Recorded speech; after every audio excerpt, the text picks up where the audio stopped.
In a faraway land filled with shimmering peaks and enchanted forests, there lived a young dragon named Sparky. He was a magnificent creature, with scales that glistened like emeralds and wings strong enough to ride the highest winds. But Sparky had a secret, a heavy burden for a dragon so young. Unlike all the other dragons in his clan, Sparky couldn't breathe fire. Every morning, the elder dragons would gather the younglings for fire-breathing practice. One by one, they would puff out their chests and let loose a magnificent jet of flames, lighting up the morning sky. The other young dragons would cheer, their own small puffs of smoke and sparks filling the air. But when it was Sparky's turn, he would take a deep, deep breath, scrunch up his face with all his might,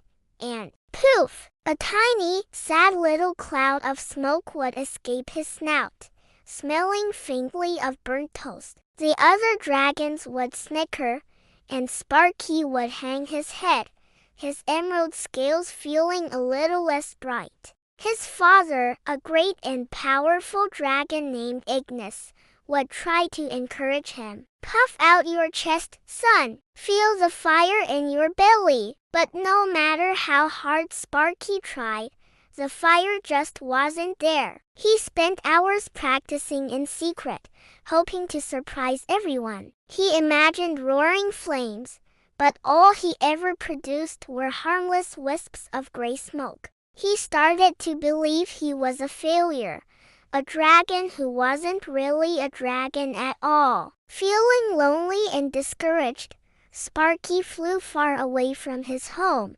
landing in a quiet, sun-dappled clearing he had never seen before. He let out a sigh, which came out as another disappointing puff of smoke. Suddenly, a tiny voice squeaked from a nearby flower. "Wow, that's amazing! How do you do that?" Sparky looked down and saw a hummingbird, its wings a blur of rainbow colors, hovering beside a bright red blossom. "Do what?" Sparky grumbled. "You mean this useless smoke?" "Useless," chirped the hummingbird. "It's beautiful. It's so gentle and soft. My name is Zippy, by the way."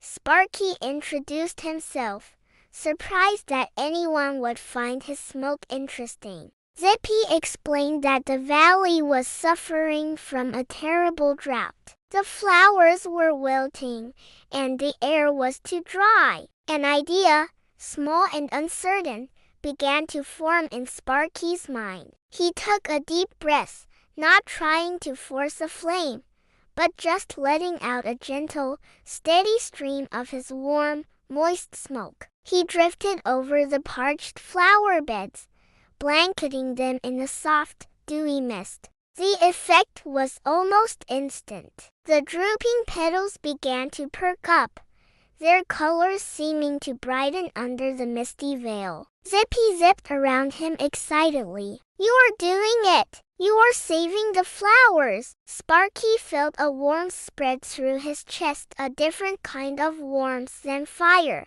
but just as powerful. It was a warmth of purpose. He spent the entire day spreading his unique mist throughout the valley. By sunset, the entire clearing was revived, vibrant with life and color. All the little creatures of the forest came out to thank him. For the first time, Sparky felt proud. When he returned home, the other dragons were preparing for the annual fire festival. Sparky didn't hide. He walked right into the middle of the celebration. "I can't breathe fire," he announced, his voice clear and strong. "But I can do something else."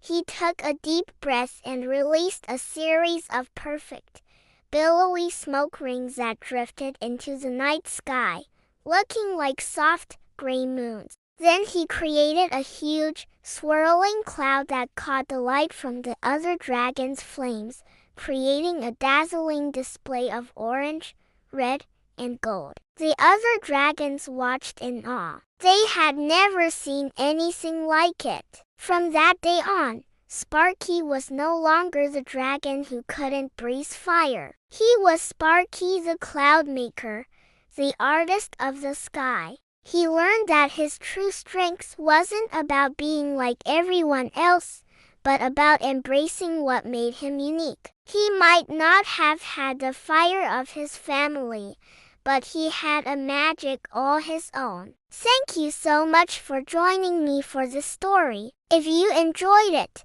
please hit that like button and subscribe for more tales that warm the heart. We'll see you next time.